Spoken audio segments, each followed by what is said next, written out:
बिस्मिल्लाहिर्रहमानिर्रहीम। जब घरेलू फैसले करने के लिए बाहर के बंदों की जरूरत पड़े तो समझ जाएं, आपका खानदान तबाह हो चुका है। हमारा पर्दा वही रखता है जिसके लिए हम कीमती होते हैं, फिर चाहे वो हमारा रब हो या कोई इंसान। जो शख्स तुम पर गुस्सा करे मगर फिर भी ताल्लुक ना खत्म करे, वो बुरे वक्त में तुम्हारा सच्चा साथी है। निभाना जिसको कहते हैं वो कुछ लोगों को आता है। बड़ा आसान है कहना, मुझे तुमसे मोहब्बत है। वो धोखा हमेशा याद रहता है जो किसी के साथ दिल से मुखलिस होकर खाया गया हो।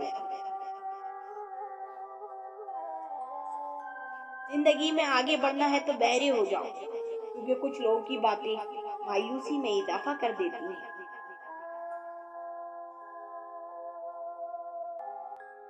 जिसमें ये दो निशानियां होंगी वो तुम्हें वाकई पसंद करता होगा।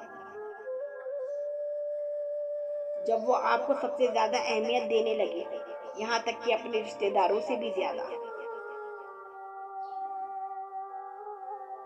वो जब भी आपको देखेगा उसके लबों पर मुस्कुराहट आ जाएगी और उसका चेहरा खिल उठेगा। मोहब्बत और इबादत बताई नहीं जाती, बस की जाती है। अपना लहजा शीरी रखिए, क्योंकि रब को तल्ख लहजा पसंद नहीं।